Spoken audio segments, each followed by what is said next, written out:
Кондиционер немесе ауа баптағыш. Мінекей, жазда келіп қалды. Сондықтан осы техниканың түрі үйімізде немесе жұмыс орнымызда міндетті түрде болуы керек. Өйткені ыстық кезде жұмысқа деген құлшыныс басылады. Және де ыстық үйде дұрыстап ұйықтап демала алмайсыз. Сондықтан Технодомказ сіздерге осындай ауа баптағыштардың қандай түрлері бар екені, функциялары туралы және қандай заттарға көңіл бөлу керек екені туралы бірнеше кеңес береді. Ал кеттік.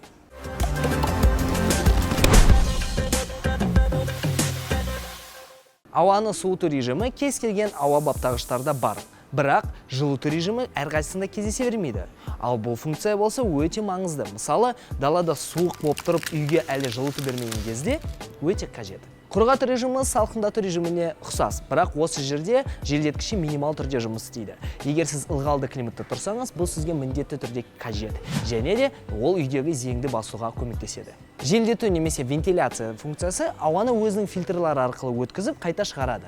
Бірақ осыдан кейін тап-таза ауамен демалып қалам деп ойламаңыз. Өйткені бұндай қабілет кез келген кондиционерге сай бола бермейді. Түнгі режим кезінде сіздің ұйқыңызды бұзбас үшін кондиционер дауысын шығармай жұмыс істейді. Ал автоматты режим кезінде қалай жұмыс істейтінін өзі анықтайды. Көлеміне тоқталайық. Кондиционерді алу кезінде өзіңіздің бөлмеңіздің көлемін біліп алу керек. Сол кондиционердің көлемі сол бөлменің көлеміне 20%-ға үлкен болу керек. Ал егер сіздің үйіңіз немесе офисіңіз ең жоғарғы қабатта болып, оған қоса оңтүстік жақта орналасқан болса, оған тағы 20%-ын қосасыз. Енді температураның диапазонына тоқталайық. Ең төменгі және ең жоғарғы градусты анықтап алу керек. Көбінесе кондиционерлердің ең төменгі температурасы 16 градус және ең жоғарғысы 30 градус. Осы температура сіздің тұрып жатқан климатыңызға сәйкес келе ме, жоқ па, соны біліп алу керек. Компрессорларға тоқтайық. Олар қарапайым және инверторлы. Қарапайым компрессорлар белгіленген температураға жеткеннен кейін тоқтап қалады. Ал инверторлы компрессорлар жұмысын жалғастыра береді. Оған қоса олар шуламайды және ең маңыздысы энергияны аз жейді. Энергия тұтыну қатары.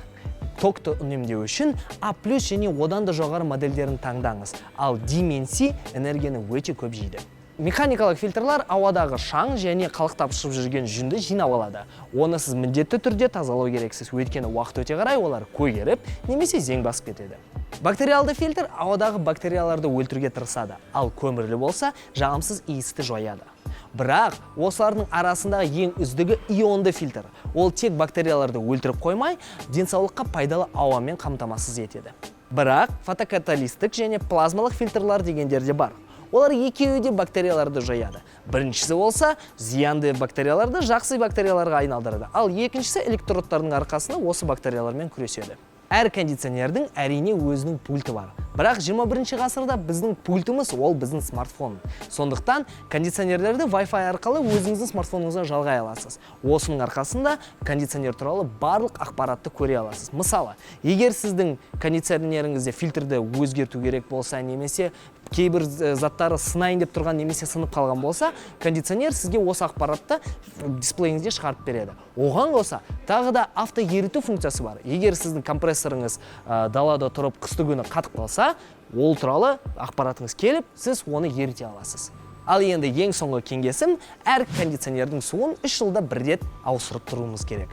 Мінекей, барлық ақпаратты бердім. Енді осы сізге кондиционерді таңдауға көмектеседі деген ниеттемін. Сіздермен болған Технодомказ. Келесі кездескенше.